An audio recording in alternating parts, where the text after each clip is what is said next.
A professor stood before his philosophy class and had some items in front of him. When the class began, he picked up a very large and empty jar and proceeded to fill it with golf balls. He then asked the students if the jar was full. They agreed that it was. The professor then picked up a box of pebbles and poured them into the jar. He shook the jar lightly. The pebbles rolled into the open areas between the golf balls. He then asked the students again if the jar was full. They agreed it was. The professor next picked up a box of sand and poured it into the jar.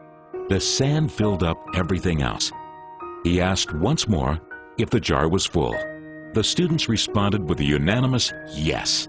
The professor then produced 2 glasses of wine from under the table and poured the entire contents into the jar, effectively filling the empty space between the sand.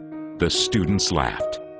"Now," said the professor, as the laughter subsided, "I want you to recognize that this jar represents your life.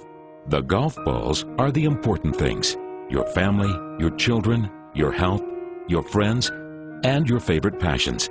Things that if everything else was lost and only they remained, your life would still be full. The pebbles are the other things that matter, like your job, your house, your important possessions, and the sand is everything else, the small stuff. If you put the sand into the jar first," he continued, "there is no room for the pebbles or the golf balls. The same goes for life. If you spend all your time and energy on the small stuff, you will never have room for the things that are important to you. Pay attention to the things that are critical to your happiness. Take care of the golf balls first, the things that really matter. Set your priorities. The rest is just sand." One of the students raised her hand and inquired what the wine represented. The professor smiled. "I'm glad you asked. It just goes to show you that no matter how full your life may seem, there's always room for a couple of glasses of wine with a friend."